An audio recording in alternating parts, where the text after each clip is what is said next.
Tobias put his fist through the bulkhead 3 times before any of us moved to stop him. The sound of ceramite against corroded metal rang through the corridor like artillery, each impact punching through decayed plating that should have held against far worse. I watched the motion of his arm, the perfect mechanical precision of his augmented musculature, the angle of his shoulder rotation, the slight overcorrection in his elbow joint, and I saw nothing wrong. Nothing in the motion itself suggested corruption. Nothing in his technique deviated from the thousands of hours we had trained together in the Fortress Monastery's combat halls. But Tobias never struck walls. In 217 years of service together, through campaigns that burned entire systems and purges that left worlds as ash, I had never once seen him waste kinetic force on architecture. Brother. Sergeant Holden Reese's voice carried the weight of command authority, low and certain. He stood 4 meters to Tobias's left, bolt pistol still mag-locked to his thigh, making no move toward it. Report your status.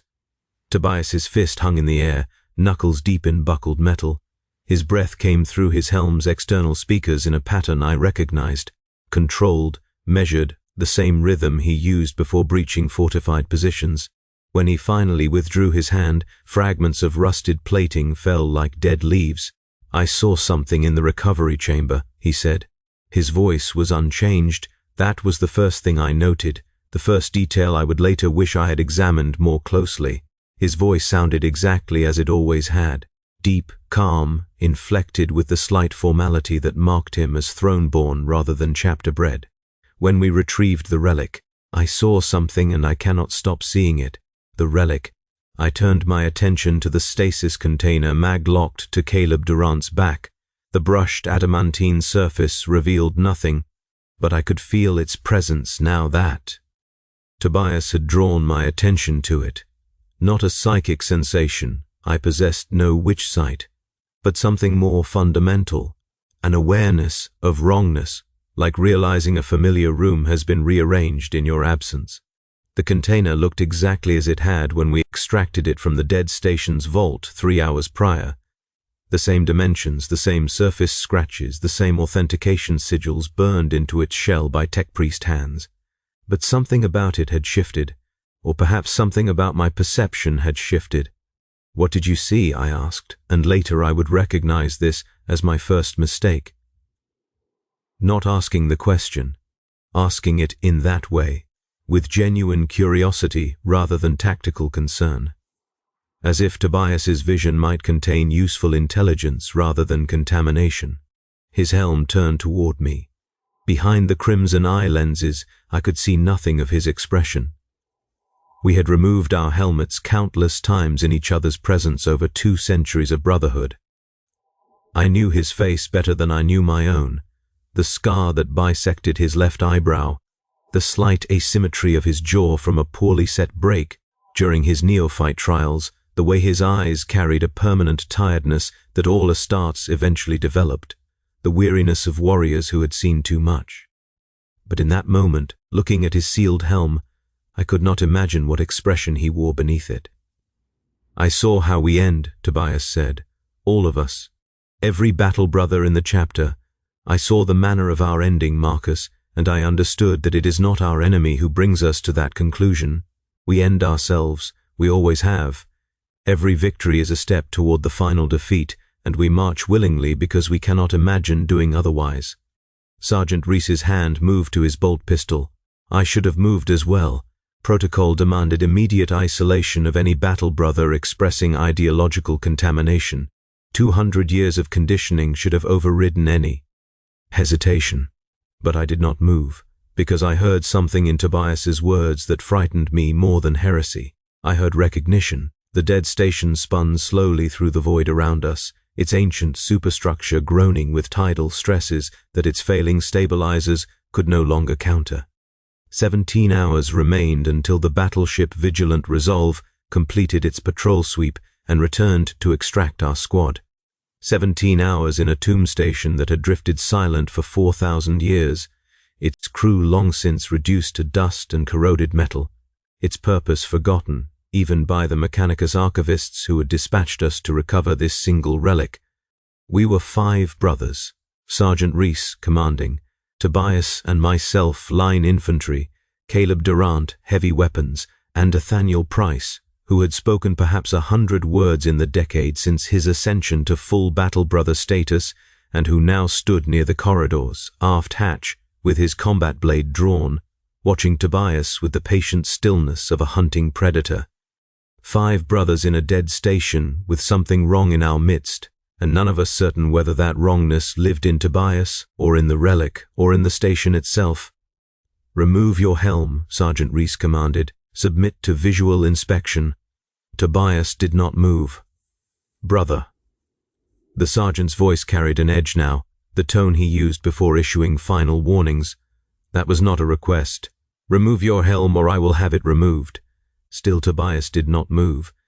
I watched the subtle shift of weight in his stance, the way his center of gravity lowered almost imperceptibly. Combat readiness. His body was preparing for engagement even as his conscious mind remained silent. 2 centuries of fighting beside him had taught me to read these signals, and what I read now sent a cold current through my secondary heart. He expected violence. He was preparing to receive it or to initiate it, and he had not yet decided which. Something in that relic touched me, Tobias said quietly. When I lifted the container, before the stasis field activated, there was a moment, less than a heartbeat, when my gauntlet contacted the surface of whatever lies within. And in that moment, it showed me things. What things? I asked again, and again I should have remained silent. The truth about our Primarch. His voice remained steady, conversational, as if discussing resupply manifests or deployment schedules. The truth about the Emperor. The truth about why we fight and what we become and what lies waiting for us after we fall. It showed me the shape of our chapter's future, Marcus.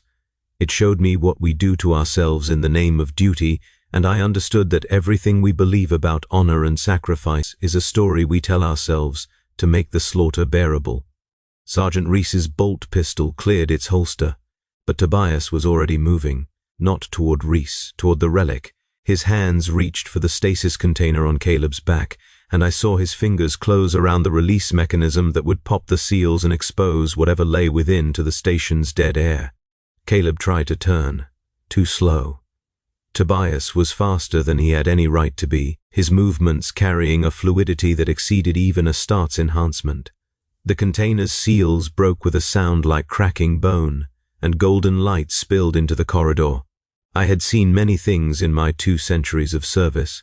Battlefield horrors that would shatter an unaugmented human psyche, Xenos abominations that defied rational geometry, the aftermath of demonic incursion, where reality itself bent and wept, but I had never seen light that moved with intention. The golden radiance poured from the opened container and wrapped itself around Tobias like a living thing. It found the gaps in his armor, the flex points at joints, the maintenance ports for neural interface cables, the acoustic grills of his helm's speakers, and it pushed inside. I watched. His body stiffen, watched his arms fall to his sides, watched his head tilt back as if receiving some overwhelming sensation. And then he began to laugh. It was not a sound I had ever heard him make. Tobias possessed a quiet humor, the kind that emerged in dry observations during long deployments or subtle jokes that took hours to understand. But this sound was something else entirely. This was joy, pure, unconstrained, almost innocent in its intensity. The laughter of a child discovering something wonderful, filtered through a warrior's throat and emerging distorted. "I understand now," he said when the laughter faded. "I understand everything. Oh, Marcus, oh, brother, if you could see what I see, if you could feel what fills me now, all the years we spent fighting, dying, watching our brothers fall. All of it was preparation for this moment. All of it was necessary to bring us here, to this station, to this relic, to this revelation." Sergeant Reese fired. The bolt round took Tobias in the left pauldron, detonating against ceramite with enough force to stagger him. Fragments of green-painted armor scattered across the corridor floor, but Tobias did not fall. He turned toward Reese with the slow deliberation of a hab-block turret acquiring a new target, and the golden light that had entered him now pulsed beneath his skin. I could see it through the damage the bolt round had carved, not blood, but radiance, filling the spaces where flesh should be. His body was no longer entirely his own. "You cannot stop what has already happened," Tobias said. "None of you can. The relic chose me because I was ready, because I had doubt, and doubt is the first opening through which understanding enters. You have all felt it, haven't you? The whisper in the back of your minds that asks why.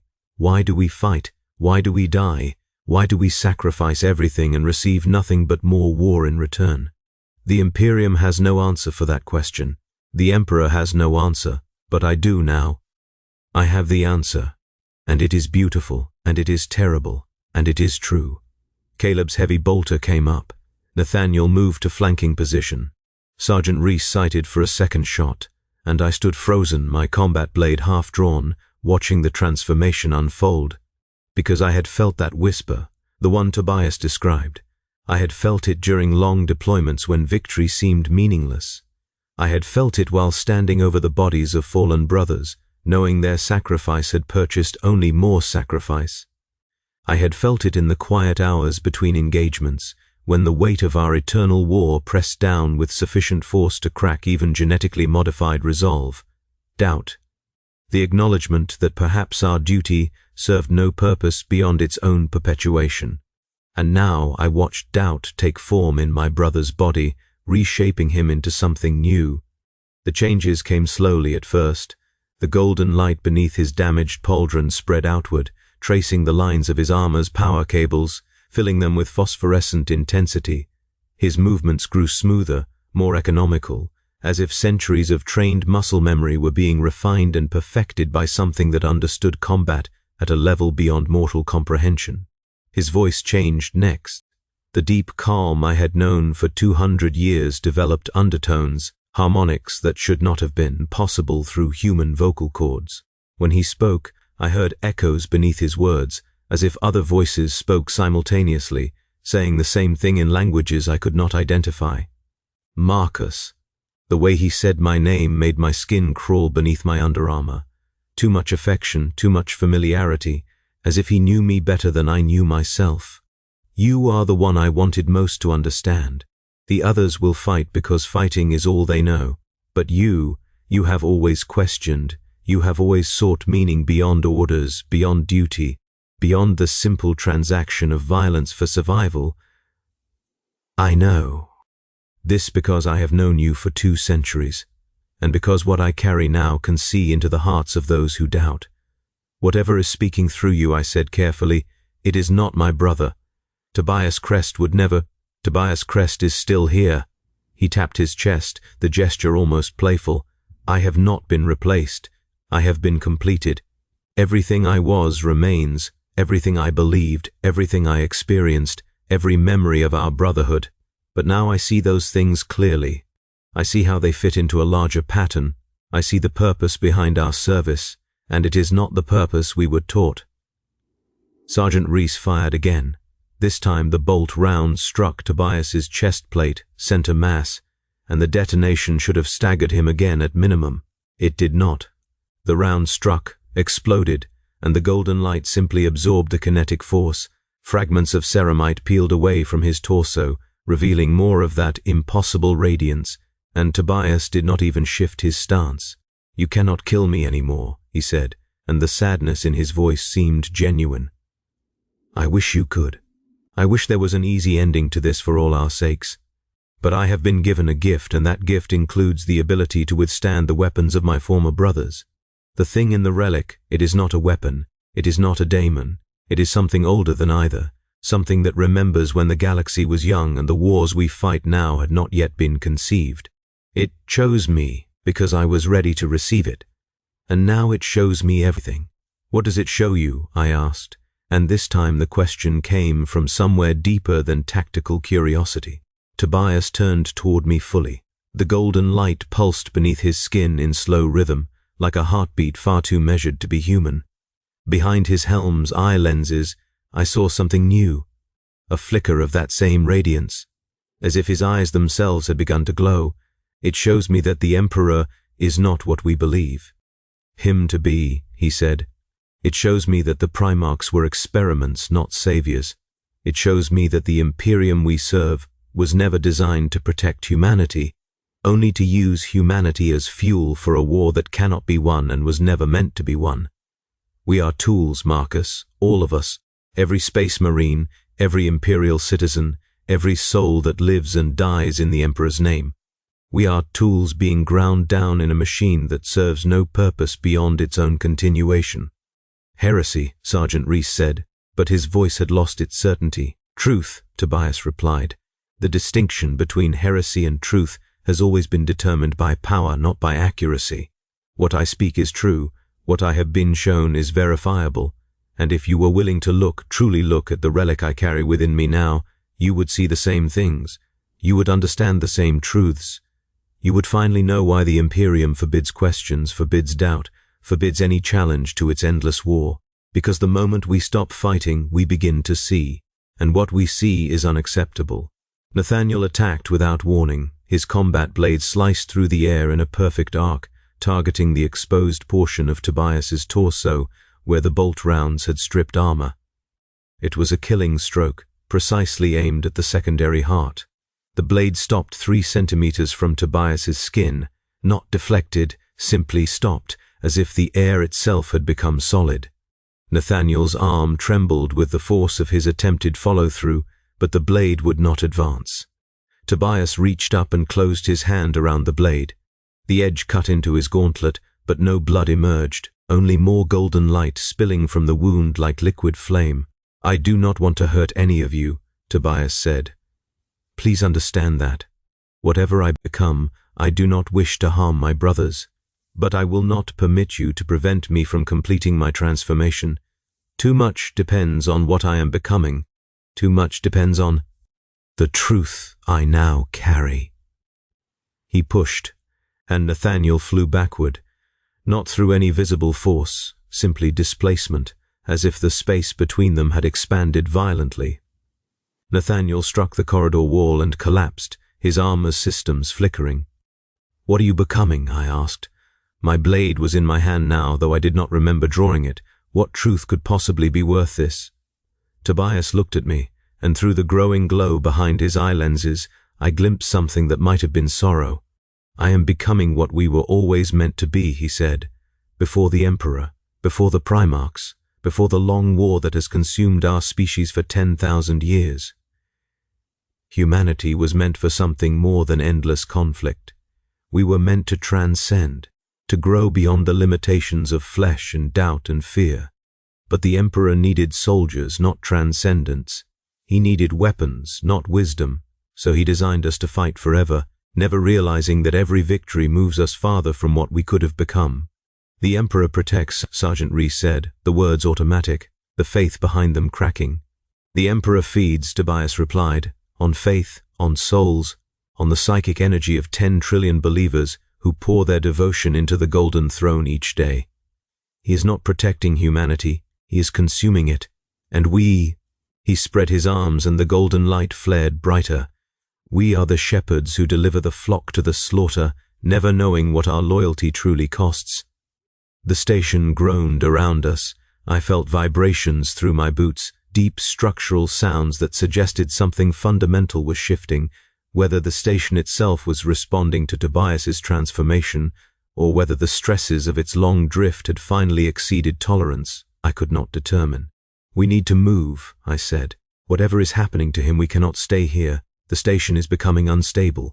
The station is becoming clear, Tobias said. For 4,000 years, the thing in the relic has waited in that vault, keeping the station intact through will alone. Now that it has transferred to a living host, that will no longer sustains the structure. You should go. Take the others and go. Return to the vigilant resolve and tell them what you witnessed here. Tell them the truth about what I have become, and let them decide what to do with that knowledge. You would let us leave? Caleb asked. His heavy bolter remained trained on Tobias, but the barrel trembled slightly. I would prefer it. My transformation is not yet complete. I need time to understand what I am becoming, and I cannot do that while fighting my own brothers. Go. Complete your mission. Report my death to chapter command if it simplifies matters. Tell them the station collapsed and claimed my life. It will be true soon enough. This station will not survive another hour, and I will need to depart with it when it falls." "Depart where?" I asked. Tobias tilted his head, and for a moment I saw through the golden glow to something beneath, something that was still him, still the brother I had fought beside for 2 centuries, but also something vastly larger, as if Tobias himself had become a window into a space that extended far beyond mortal comprehension. "There are other stations," he said, "other relics, other fragments of the truth that was scattered across the galaxy when the old ones fell and their children inherited their war. I am being called to gather those fragments, to reassemble what was broken, to remember what humanity has been forced to forget." "That sounds like chaos propaganda," Sergeant Reese said flatly. "Secret knowledge, hidden truth, the promise of transcendence. We have heard these lies before." "You have heard corrupted versions of a true story," Tobias agreed. "Chaos knows fragments of what I now know completely. That is why chaos exists, because the original truth was shattered, and those shards cut anyone who tries to. Handle them. But I have not received a shard. I have received a seed, something that can grow into wholeness rather than fragmenting further. You cannot understand the difference now, perhaps you never will, but I ask you to trust 2 centuries of brotherhood and to believe that Tobias Crest, the brother you have known and fought beside, would never willingly serve the powers that have taken so many of our kin. I am not falling, I am rising, and I wish—" His voice cracked, the first sign of genuine emotion since the transformation began. "I wish I could take you with me." The station shuddered again, more violently. Somewhere in the distance, I heard the scream of metal tearing. "We go," Sergeant Reese decided. "Marcus, Nathaniel, Caleb. We fall back to the extraction point. We wait for the vigilant resolve. We report what we witnessed and let chapter command determine appropriate response." He looked at Tobias, and I saw something complicated in the set of his shoulders. "If any part of you remains my battle brother, you will stay here. You will let us leave, and you will not follow." "I will not follow," Tobias confirmed. "I cannot. The path I walk now leads away from the Imperium, not toward it. We will not meet again, Sergeant, not as we are now, perhaps not ever." Reese nodded once, sharply. Then he turned and began moving toward the aft hatch. Caleb fell in behind him. Nathaniel rose painfully, his armor still flickering, and limped after. I did not move. "Marcus." Reese's voice carried a warning. "A moment," I said. "I need a moment." Reese hesitated, then nodded. "1 minute. Then we leave, with or without you."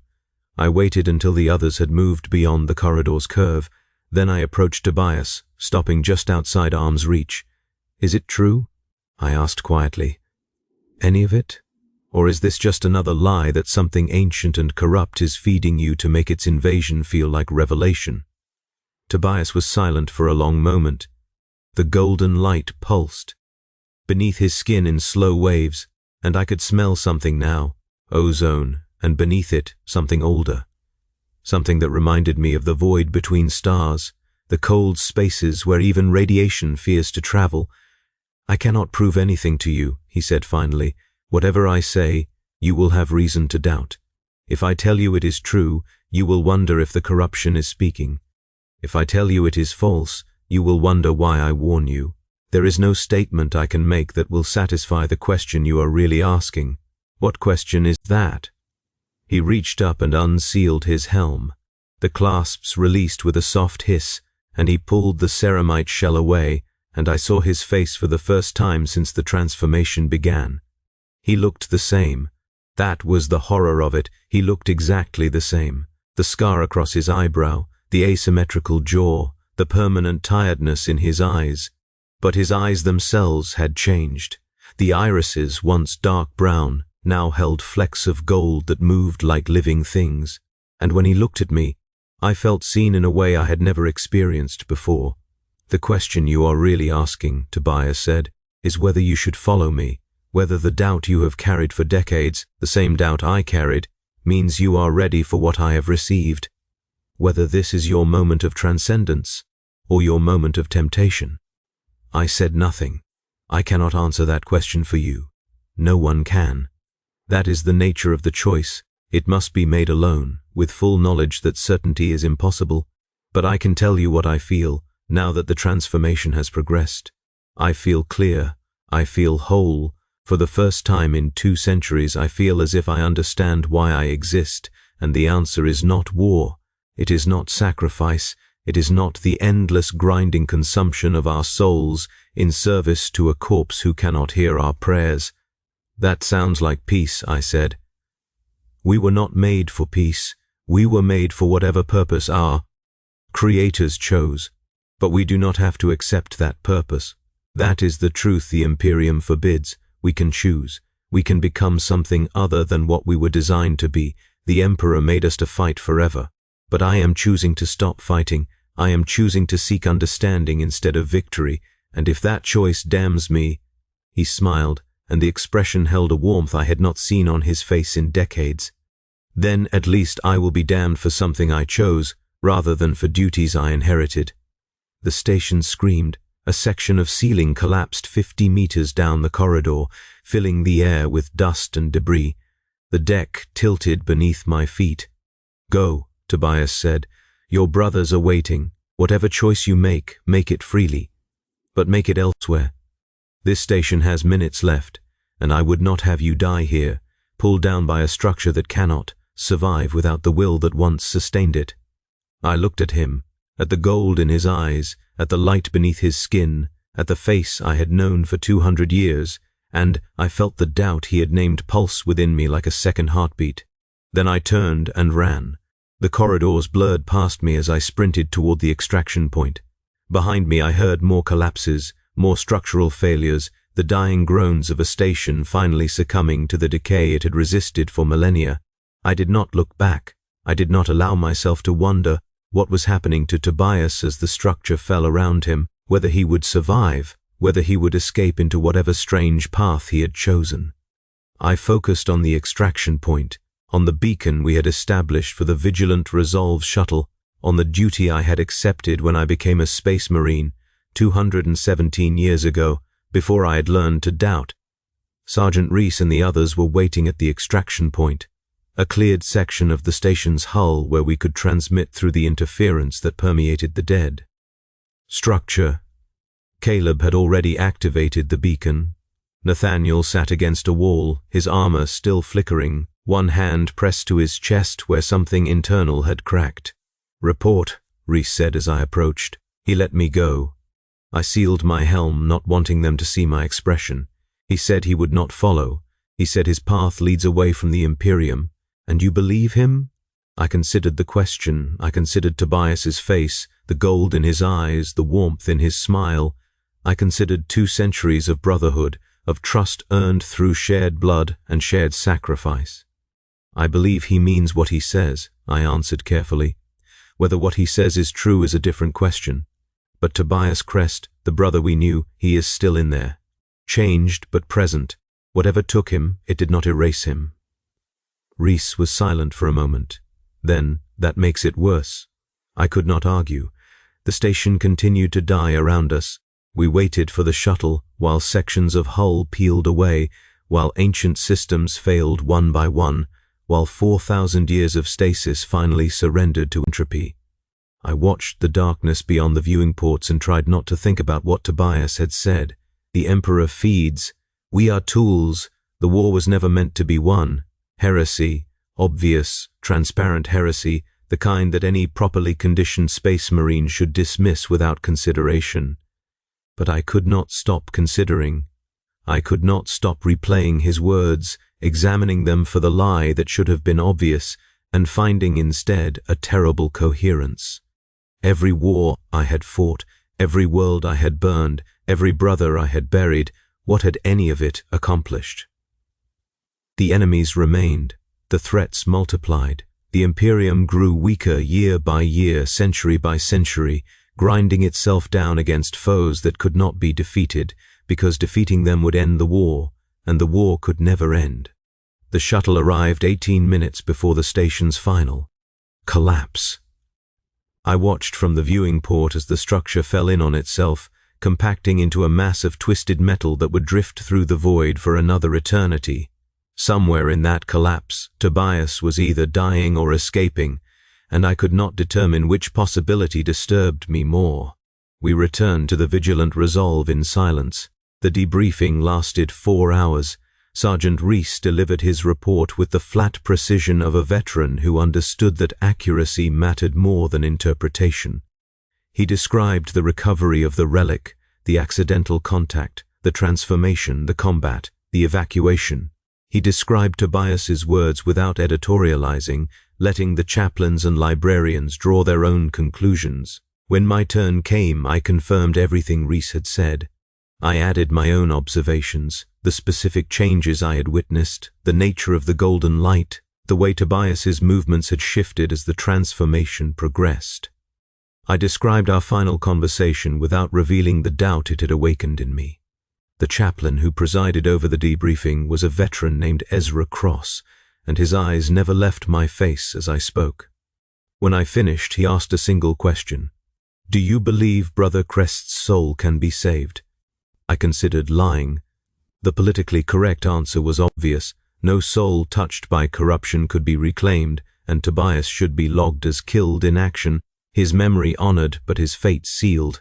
That answer would close the file, end the inquiry, allow everyone to move forward without complications. But 2 centuries of service had taught me that lies, even convenient ones, had consequences, and Chaplain Cross's eyes suggested he would detect deception. "I believe," I said carefully, "that Brother Crest remains himself, changed but recognizable. If his soul can be saved, it will be because something of the original man survived the transformation.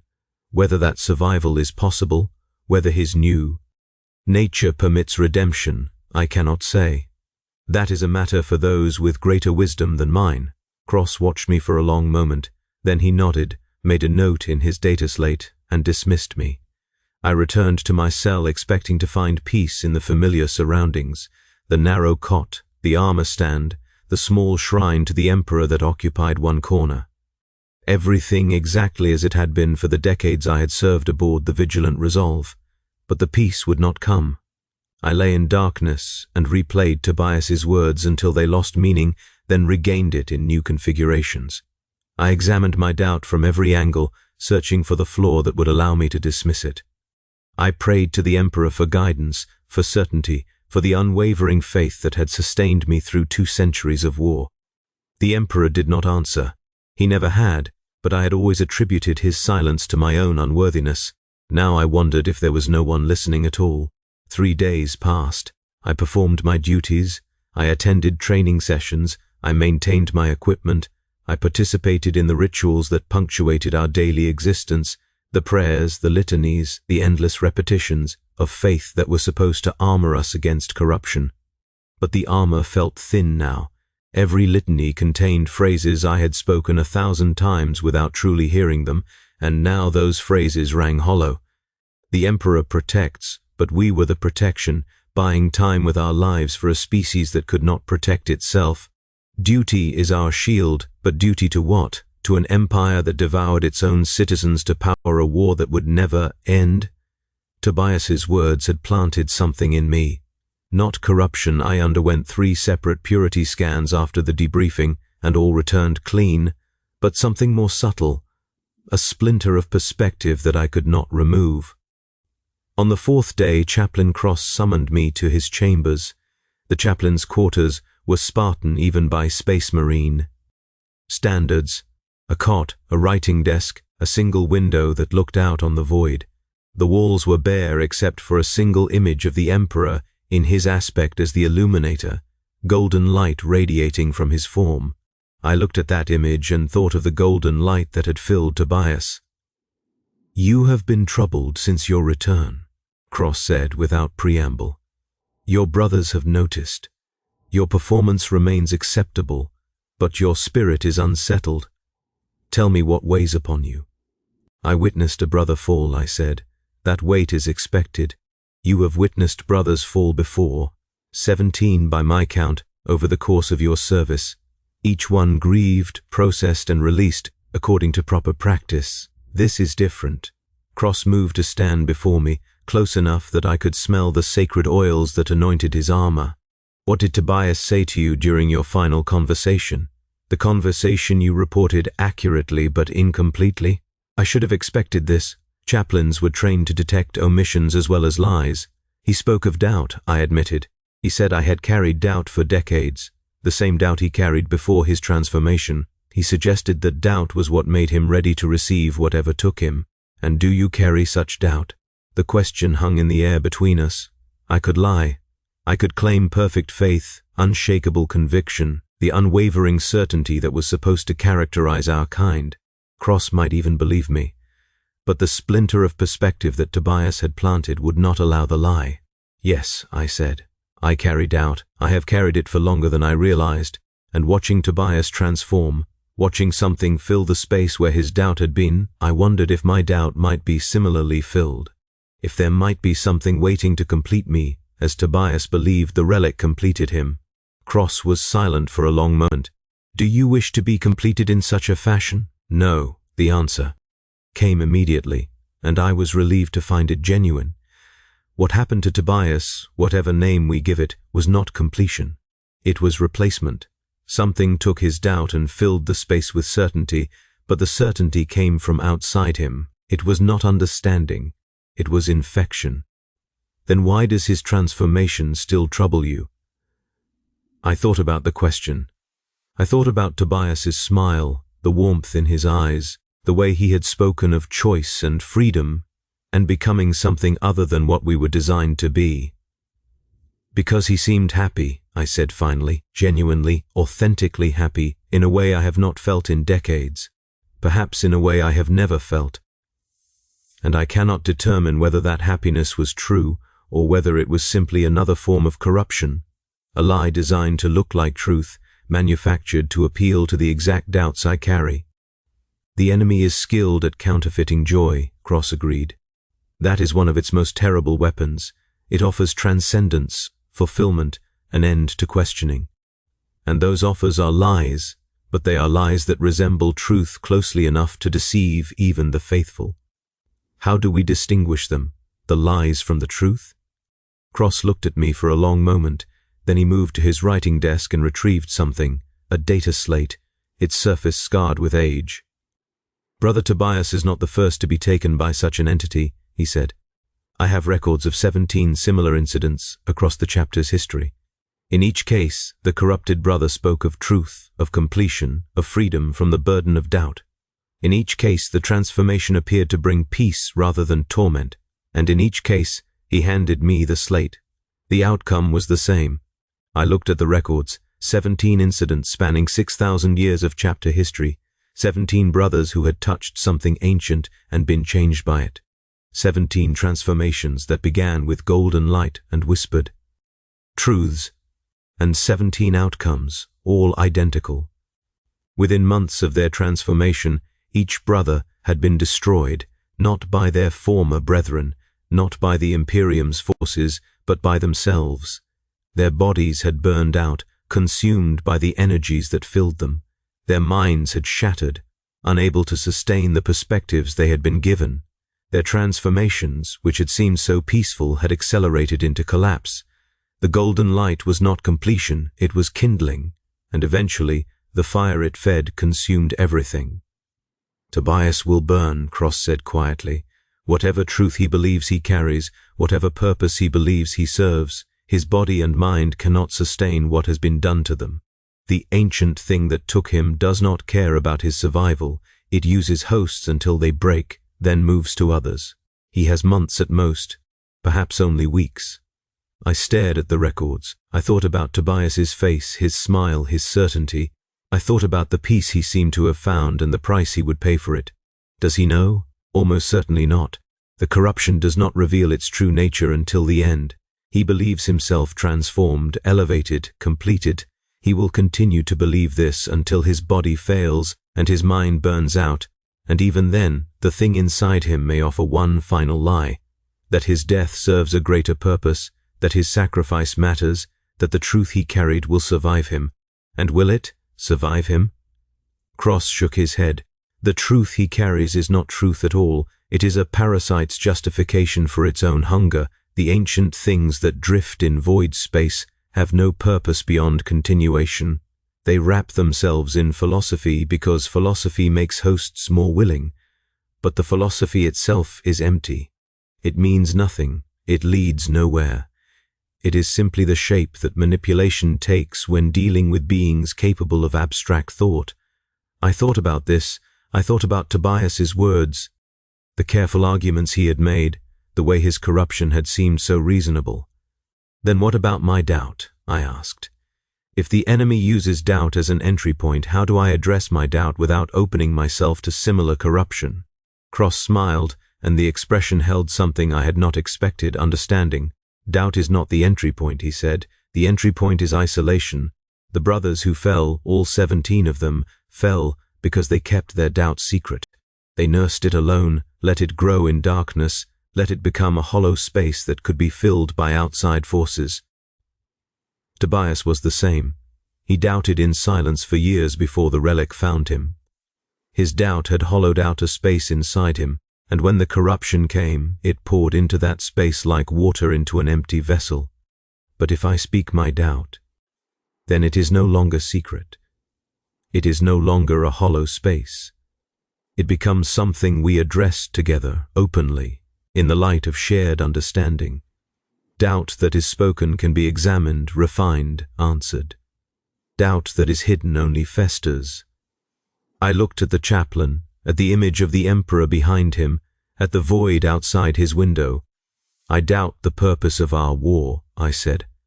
I doubt that our sacrifices accomplish anything beyond prolonging a conflict that cannot be won. I doubt that the emperor hears our prayers, or that he would answer if he did. I doubt that my service has meaning beyond the immediate tactical value of my violence. I have doubted these things for decades, and I have never spoken them aloud, because I believed that speaking them would be heresy, and heresy would mean death. Cross nodded slowly. And now that you have spoken them? I waited for the world to end, for lightning to strike, for alarms to sound, for armed brothers to burst through the door and drag me to execution. Nothing happened. Now, Cross said, we can begin to address them, not with empty platitudes or demands for blind faith, with actual answers, to the extent that answers exist. The war is difficult to justify by any human measure, that is true. Our sacrifices often seem futile, that is also true. The Emperor's silence is troubling, likewise true. But these truths do not mean our service is meaningless. They mean our meaning must be found elsewhere. Where? In each other. He gestured toward the door, toward the ship beyond, toward the thousands of brothers who served aboard the Vigilant Resolve. In the bonds we forge through shared struggle. In the protection we offer to those who cannot protect themselves. In the small mercies we can still show, even in a galaxy that offers no mercy. The Imperium is cruel, corrupt, and quite possibly doomed, but within it there are still people worth protecting. Still moments of genuine connection, still reasons to continue that have nothing to do with abstract duty or distant gods. Tobias believed he had found something better, something that transcended the Imperium's cruelty. Tobias found a lie that told him what he wanted to hear. The lie felt better than truth, so he embraced it. But comfort is not evidence. Peace is not proof. The enemy offers both because it knows we crave them, not because it genuinely possesses them. Cross put his hand on my shoulder, a gesture of connection, of presence, of simple human contact. Your doubt makes you vulnerable, but it also makes you honest. That honesty is worth preserving, not by suppressing your questions, but by seeking real answers to them, together in the light. I thought about Tobias, burning slowly in whatever distant void he now traveled. I thought about the golden light that had promised him completion and would deliver only consumption. I thought about 2 centuries of brotherhood, ended by a single moment of contact with something that offered easy answers to hard questions. And I thought about the splinter of perspective he had planted in me, the acknowledgement that doubt existed, that questions deserved answers, that perfect faith might not be the only path worth walking. The splinter remained, but now it was not hidden. Now it was something I could examine, discuss, address. "What happens next?" I asked. Cross released my shoulder. "You return to duty, you continue to serve, but you also continue to speak, to me, to brothers you trust, to anyone who can help you carry the weight of your questions. Doubt shared is doubt diminished, and in time, if you are fortunate, you may find that your doubt transforms into something more useful. Not certainty, certainty is for the dead and the deceived, but something like purpose, something like peace." I nodded slowly. "And Tobias? Tobias made his choice. He chose isolation, secrets, the comfort of easy answers. We cannot save him from the consequences of that choice. We can only learn from his example and ensure that other brothers do not follow his path." I thought about the last time I had seen Tobias's face, the gold in his eyes, the warmth in his smile, the genuine joy he seemed to feel. It had been real, that joy. Real, but temporary. Real, but purchased at a price he had not understood. I would not purchase the same joy with the same coin. "Thank you," I said to Cross, "for listening, for not condemning me. Condemnation serves no one. Understanding serves everyone. Go now, Brother Marcus. Rest. Tomorrow we begin the work of addressing your questions, and that work will be long."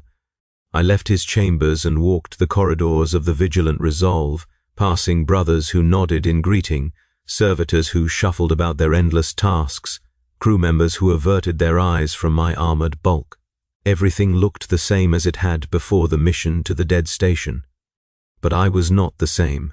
I carried doubt now, openly, like a wound that needed air to heal. I carried questions that might never be answered, concerns that might never be resolved. I carried the memory of Tobias's transformation, the image of Golden, light pouring into him like water into an empty vessel. And I carried something else, something that felt, tentatively, like the beginning of hope. Not hope for easy answers or comfortable certainties. Hope that doubt could be born, that questions could be shared, that the isolation which had doomed Tobias need not doom me. The Imperium was vast, cruel, and quite possibly dying. The war we fought might never end. The Emperor might never speak. But I was not alone, and in a galaxy of horrors, that simple fact was enough. I returned to my cell and lay in darkness, but the darkness felt different now. Less oppressive, more like simple night, waiting for dawn. In my mind, I saw Tobias's face one final time, the brother I had known, the stranger he had become. I whispered a prayer for him, not to the Emperor but to whatever might listen, a prayer that his burning would be brief, that his end would bring release, that somewhere in the golden fire consuming him, some spark of the man I had known might find genuine peace. Then I closed my eyes and slept, and for the first time in decades I did not dream of war.